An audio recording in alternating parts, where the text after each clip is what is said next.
So at a time where we need less of these commodities, if we're going to do anything climate smart, now that corn and soy are being codified as climate smart, we're down the rabbit hole. So we really have to understand who we're working with. The USDA is run by these people, and we're here asking for them to provide us with an organic standard, and we can't. Instead, we have to hold them accountable to what's left of the standard.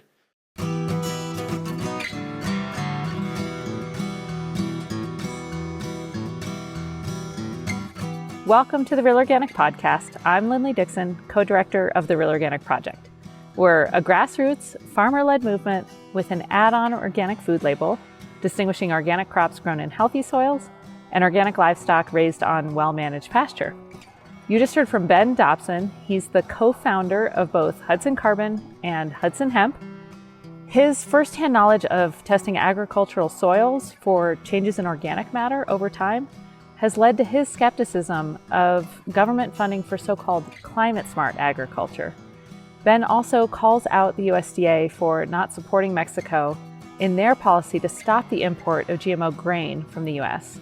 This Mexican policy would support organic growers here in the United States, and yet the USDA is against it.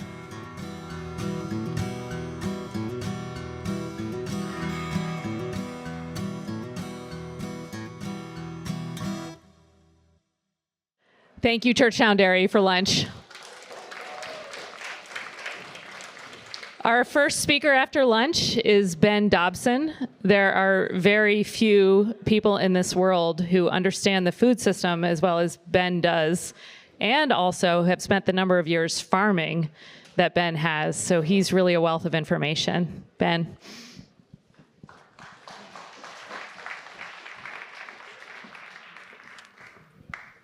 Good afternoon. Thank you, Linley, and thank you everyone for coming. Today is it's been about 10 years since this building went up, and it's about 8 years since Abby Rockefeller and I started something called Hudson Carbon, which I'm going to talk about a bit in the title of my talk is sort of the politics of carbon farming, which you now hear about from the government, which is now pretty problematic.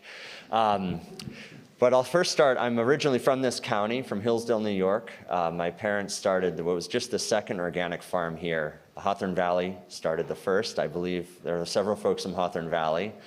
And then my parents made their way from the University of California, Santa Cruz Farm and Garden Project to some land my grandfather bought and started an organic farm.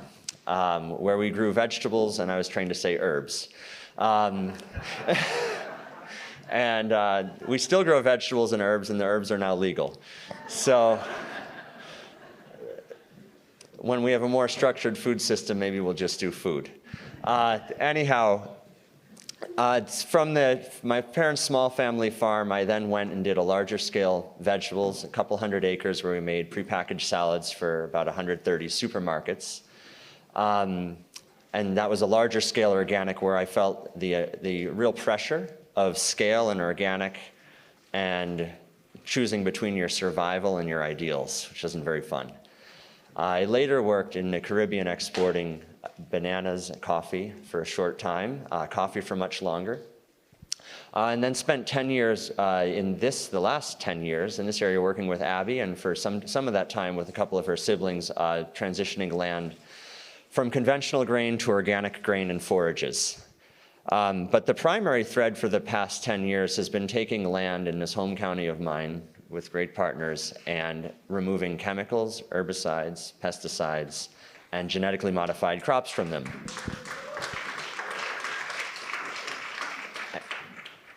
And in 2015, Abby and I had a lot of discussions about, well, what does organic really mean? And quite literally, we're talking about organic matter in soil, and organic matter contains carbon, usually over around 57%.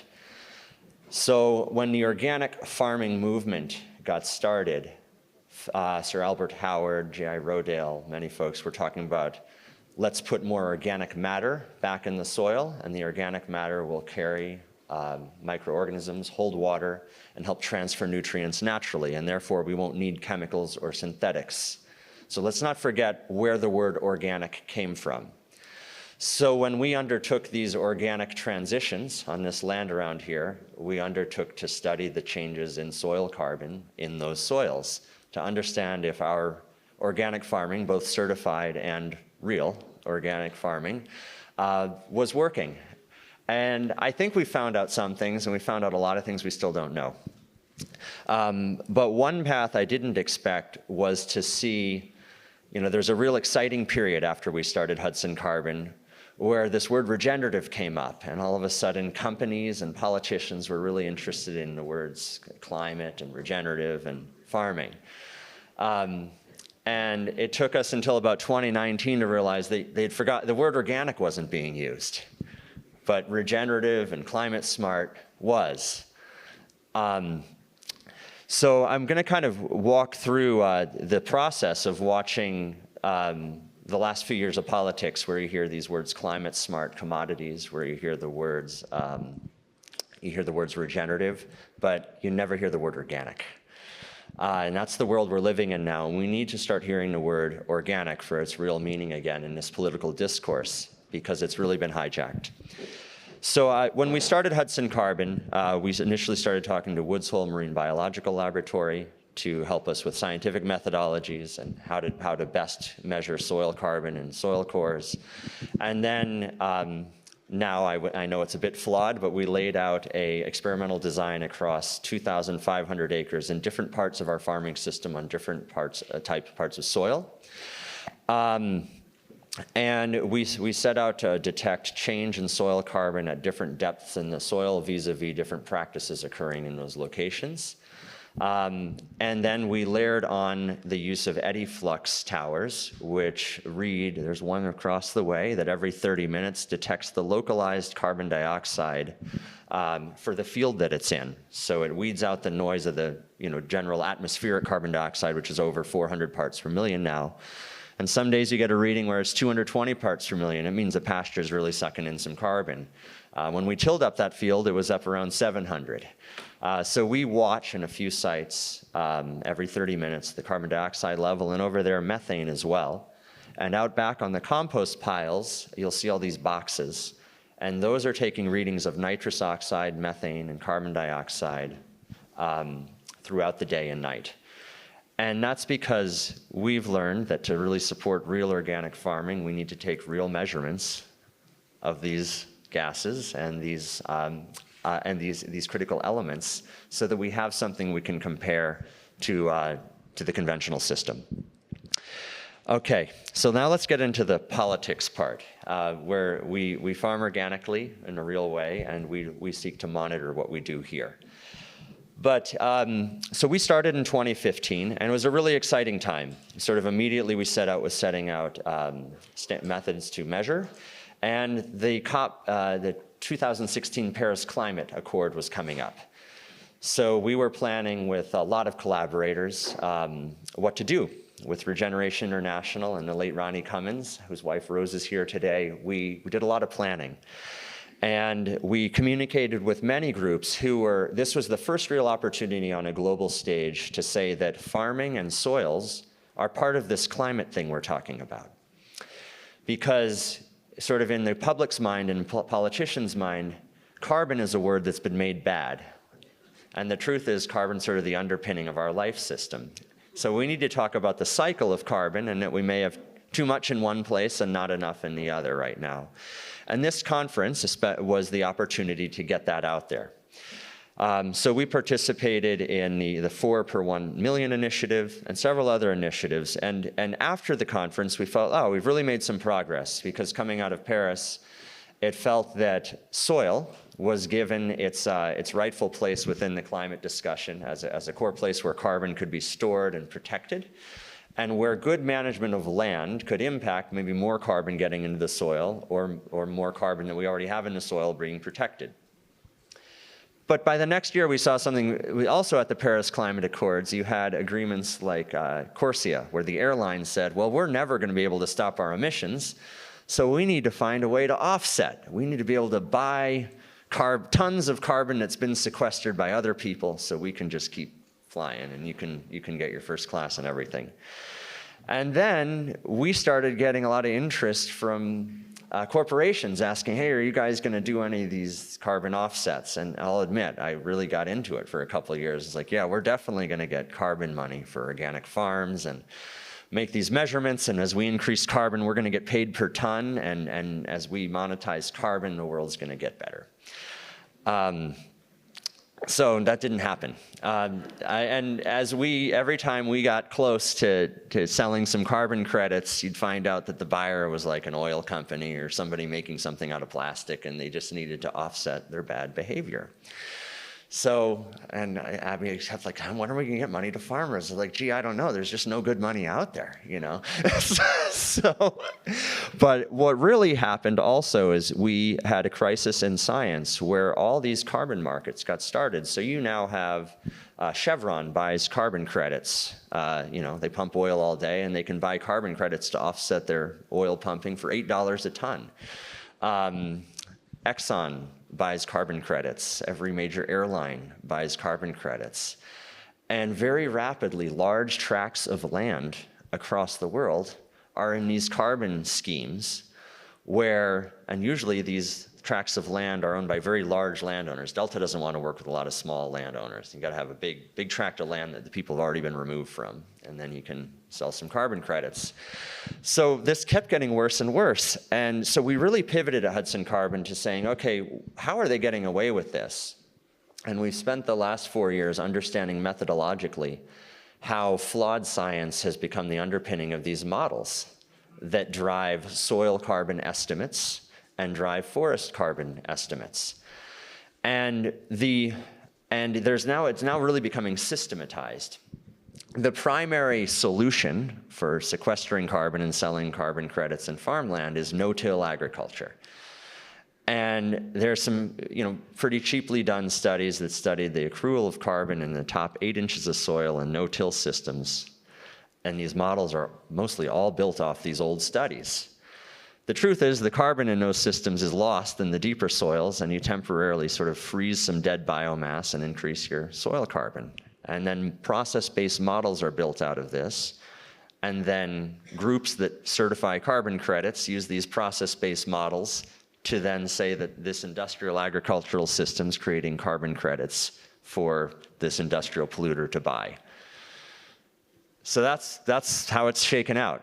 So what we do at Hudson Carbon now is we're working to really work on new methods so that the studies that underpin these models, so we can work on some real science that shows these models really don't work. And there are many of us in the movement working towards that.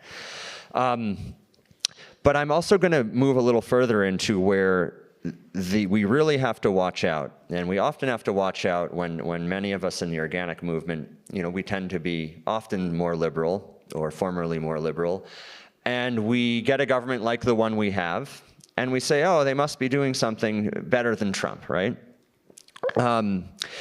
So the last couple of years, we've been delivered a couple gems. One's called the Climate Smart Commodity Program.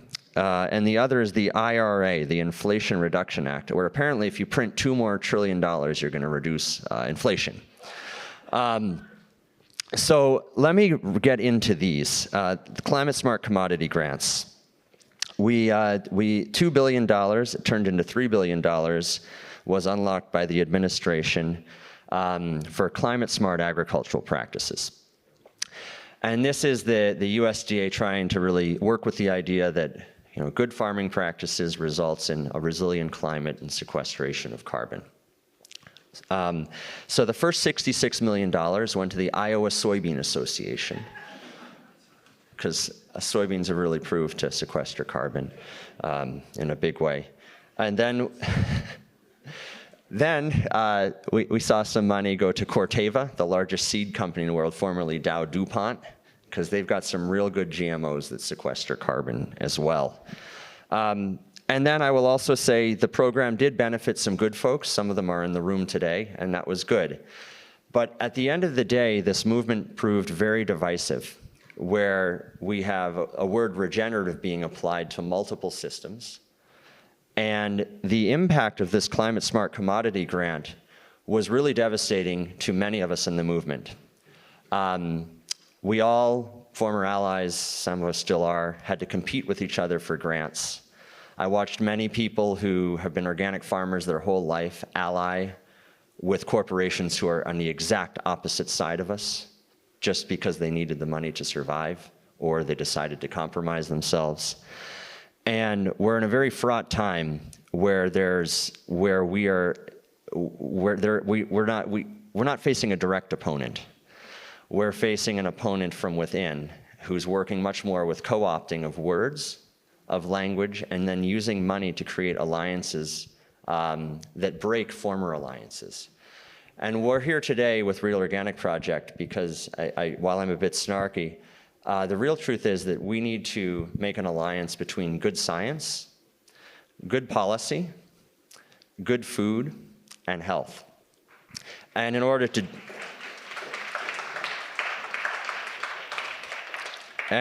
do that, I'd say in a way, we need to hold the USDA accountable to standards and to improve standards. We also have to work outside of them until we can get the right people inside. I'm gonna move on to the IRA and then kind of move out of the climate politic topic and just talk a bit about movements around the world that are occurring. The IRA, the Inflation Reduction Act, is our so-called, crown jewel of the climate movement. They're at work, they're putting concrete pylons out off Cape Cod for wind towers. Soybean oil is apparently a green fuel, so that amidst a world food crisis and the Ukraine war, we're going to see a major boost in soybean production next year because farmers will all get a tax break and a subsidy for growing soybeans to make green biodiesel. That's the IRA, cooked up by Tom Vilsack for us. That was the ag part. Same thing with ethanol for corn. So at a time where we need less of these commodities, if we're going to do anything climate smart, now that corn and soy are being codified as climate smart, we're down the rabbit hole. So we really have to understand who we're working with. The USDA is run by these people, and we're here asking for them to provide us with an organic standard, and we can't. Instead, we have to hold them accountable to what's left of the standard and make them improve, and we have to understand, as Francis pointed out, we have very few insiders anymore. So from the outside in, we're really facing a system that's difficult. So getting back to the politics of climate, it extends internationally as well. We have corn and soy spreading across Brazil at unprecedented rates. And most of this is with American seed companies, many times American ag school graduates, and American companies like Bunge moving the beans out. So when Biden met Lula and did not provide barely any money for Amazon protection, and then a month later it was announced that Bunge and Viterra were joining to be the third largest grain company in the world with ADM and Cargill, it was not really surprising that we didn't help protect the Amazon, because that will result in more efficient cutting of the Amazon and export of beans from it as a leverage point over China. So that's some of our international climate smart work. And then we're also up to some other good work too. In Mexico has determined that they don't want not a GMO grain anymore. They've banned glyphosate and imposed a tariff on US white corn so their own white corn growers can feed their own country human grade grain. Upon this announcement, Tom Vilsack flew to Mexico in November of last year and threatened the Mexican government that they would be taken to trade court if they refused to take genetically modified grain from the US. And in March, the case was referred to trade court, where it now is. Mexico will have to convince the USMCA that GMOs are unsafe for human consumption in order to win. They're very unlikely to win. But I guess my point is that as we're moving into a yet another election year in time, I think we fundamentally have to think differently about what we're looking for. Because we're living in a system where if either of the major party wins, we're going to continue to see the same thing in food. And it's critical that we as eaters and we as farmers and we who believe in this movement stay close to those who provide us our food directly and work directly with anyone we have access to who still has a voice in a political system or media to take a stand against this. Because the control and takeover started in this country many years ago, but it's now extended outside of it. And the right to farm and the right to eat what you want is becoming further and further away. And we're all here today because our country allows, basically we have to pay more for good organic food, but for many of us in the world, we don't have a choice. And I think that demanding change at the base level with what we eat and in all aspects of our life will result in change all the way up through issues that may feel unrelated to food. And I'll leave it with that. Thank you all.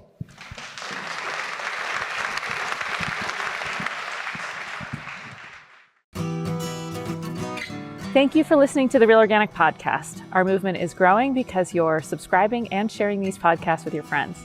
Keep it up and leave us a rating and a review as well. You can find a video version of this interview on our newly designed website, realorganicproject.org, or on our YouTube channel. Please join us next time when we'll hear from food systems expert Alan Lewis. He talks about the negative outcomes local organic farmers are experiencing from consolidation in distribution, wholesale, and the retail space as well.